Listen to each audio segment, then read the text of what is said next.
Welcome back into the den. I'm Tobin, episode 18 in my razor review series, one that I feel is kind of long overdue.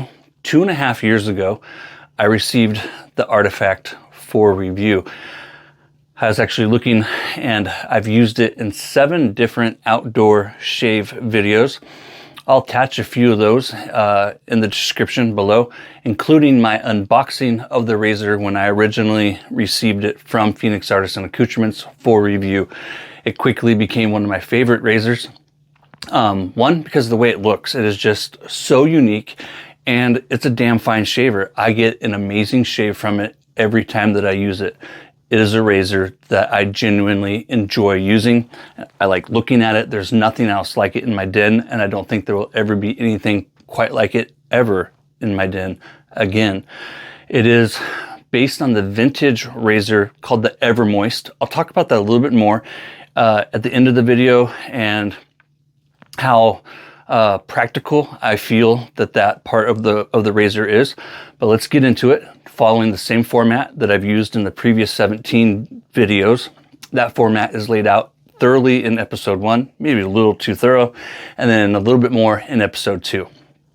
First, we're going to take a look at what I call the efficiency score.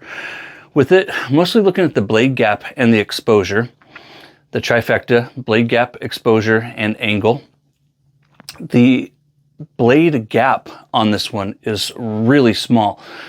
So small that I measured it like probably 5 times, making sure that I was getting it exactly right. And the measurement that I decided I'm comfortable going with, because I was able to replicate it 3 times, I actually kept going back and I was like, is it? I'd switch out the little blades, is what they're called, and just really trying to dial it in. I'm going to go with 0.010 of an inch. That equates to 0.254 millimeters. So it is a very small blade gap, but don't let that fool you. One, because of the exposure. It is a positive exposure. You're going to get blade feel from this razor. And then the angle, it's not like a super aggressive angle, but it is angled well enough that I get a good shave from it every single time that I use it. And then we also add in something that I typically don't think always increases a razor's efficiency. It is open comb. Open comb is highly debatable. Some people in the community believe that open comb automatically makes something more efficient or more aggressive. I would agree with that if your hair is long. But if you shave daily and you just have stubble and you don't have long hair, I don't think it does. I really believe that it all comes down to angle, exposure, and gap, whether or not it's slanted, whether or not it's an open comb. That's the kind of thing that you can debate back and forth all day long. Part of it's going to be perception and your individual style of shaving, your hair length, all these different factors. So it is open comb, but I don't know how much of a factor that is actually playing into the efficiency. I attribute a lot of it to the exposure and to the angle. For an efficiency score, I'm going to give it a 6, with 5 being average, middle of the road, everyday razor. Some examples right up there of what I consider an everyday razor, like the Edwin Jagger or the Merkur 34C. And then 10 being like the most efficient thing ever. So a 6. It's slightly more efficient than your average razor. Excuse me. Next takes us down into the Symmetry Score. With the Symmetry Score, we look at the knurling. That's the grip of the handle, whether or not there is any grip. That's what we call the knurling. Blade tabs, whether or not they're exposed from the head, and then the weight and balance. Before I forget, with the blade tabs, if you look at it, the top cap is just a little shorter than the base plate. So the bottom is a little longer than the top. So it really doesn't stick out as far as it appears to. If you look at it like top down, like I am right now, if you look at it top down, it looks like it sticks out further than it does, because if you look at it from the bottom, there's not as much hanging out. So that's just something to be aware of if you're like, are putting it together, and just pointing it out because I got pictures up there that if we look at it from the bottom, you'll notice that it doesn't stick out as far. Now, it does stick out. That never bothers me. As I always say, I don't shave my nose or under my nose. Well, maybe I should shave my nose. I don't know. No peach fuzz there yet. Got plenty in my ears. One of these days I'm going to have to start getting in there. The knurling. There isn't any knurling. In and by itself, it's kind of slick. The Bakelite handle gives a little bit of resistance. I hold a razor like this, so a lot of times knurling doesn't play a big factor into a grip for me. I don't shave in the shower. I shave outdoors, sometimes in the rain, but the way that I hold a razor, it never really bothers me that much. That being said, there is no real knurling to speak of. It is slick. There's a glide to it, a smoothness. So there's really no knurling to speak of. Blade type, weight and balance. Hey, how you doing?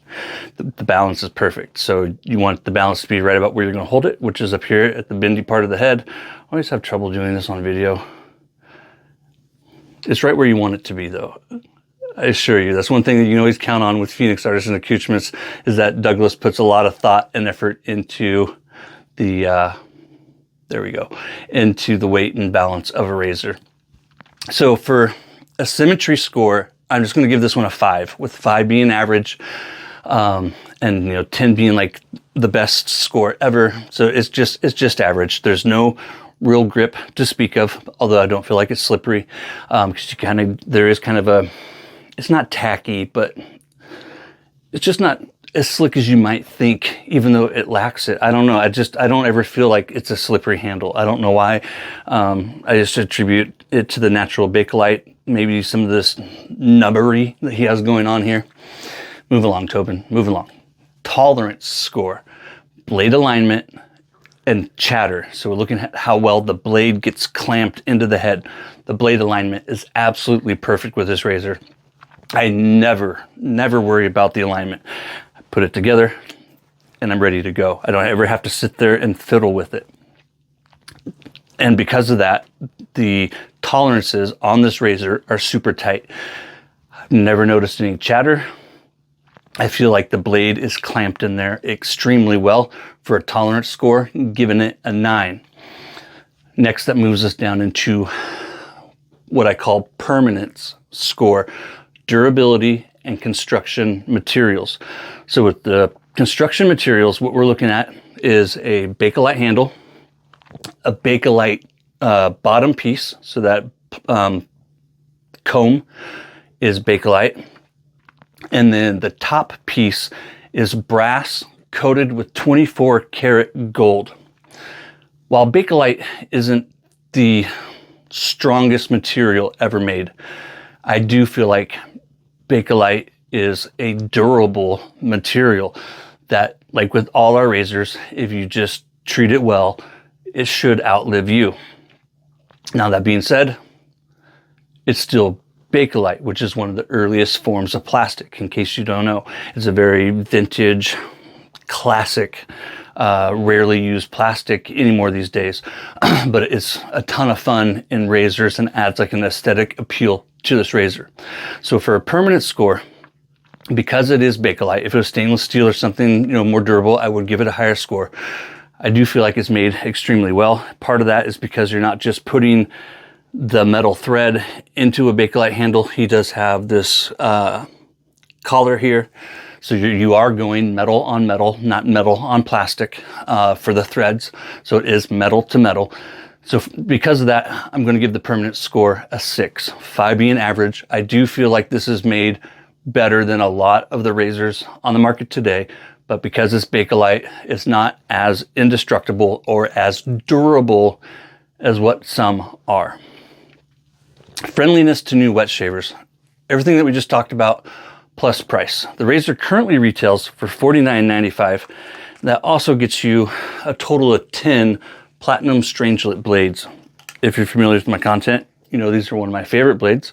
I don't have a favorite blade, but these are like definitely in my top 5 double-edged razor blades. that I reach for. I genuinely enjoy them. It's just a little bit more than average efficiency, but because of the Bakelite, it wouldn't be something that I would recommend to a very first time buyer. So like your first razor ever, I would recommend something else. Second or third, I would absolutely recommend this razor. For a new wet shaver score, a 6, 5 being average, 10 being an easy recommendation. For a new wet shaver, there would be some hesitancy, but overall, I think you'd do all right with it. Overall value. Taking everything I said to above, plus also factoring in the fun scale, if we will, for like the first time ever. So if you look at the sales page for this razor, you'll see on there that my name is mentioned. When Phoenix Artisan, Douglas Smythe, and Francis Toll were preparing to bring this to market, we were doing a lot of testing with this razor.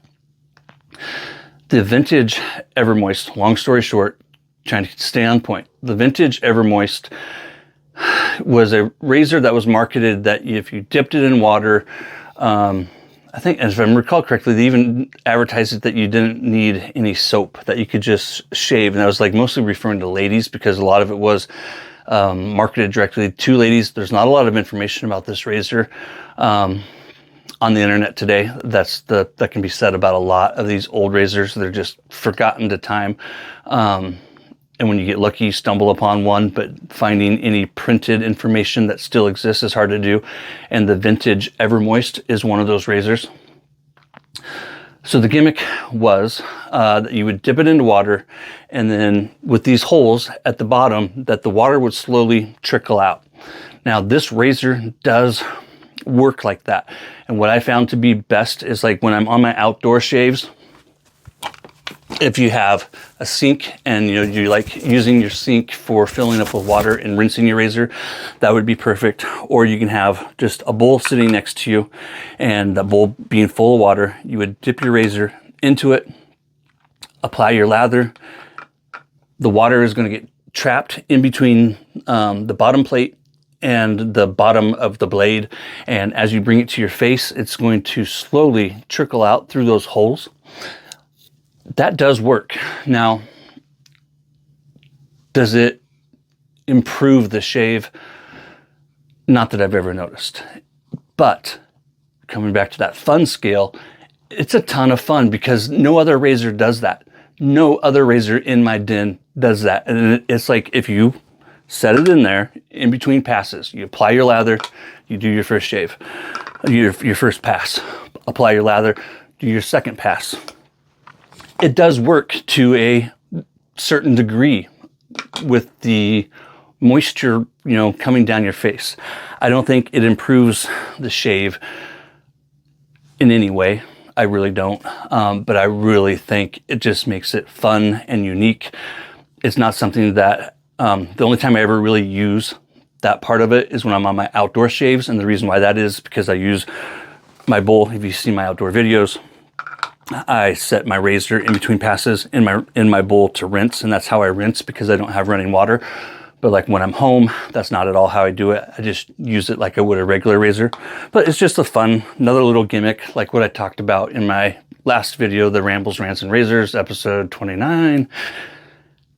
So for an overall value for this razor, you're getting the 10 strangelets, which retail for a couple dollars a piece per pack. It's $49.95. This is an easy 9 for me. This is the kind of razor that for most wet shavers, I think you're going to be happy with your purchase. I thought about buying a second one just so I have it. It was part of their 10th anniversary, Phoenix Artisan Accoutrements 10th anniversary 2.5 years ago. I think I've used that razor in more outdoor shaves than any other. One, because it's just so unique and so photocentric, picturesque, just so unique, so cool that it looks great in shave of the day photos, but I love the way it shaves. I really do. And so because of it, it's so easy for me to use. 7 different shave videos. I don't think I've ever used any razor that many times, and I reach for it often here at home. It's little big things, my friends. As always with these videos, value is where it's at. I do feel like for $49.95, you're getting a lot of value, a lot of history, and just things that you won't find other places, plus a damn fine shave that you, with 3 passes, you should be able to get a BBS, but baby butt smooth, or a damn fine shave every single time. And I've never found a bad blade in it. Every blade I've ever tried, I've enjoyed. 15 minutes. Let's wrap it up. You guys have a great day. I'll see you soon. Don't know when, don't know where, don't know how, but we'll get together. Take care.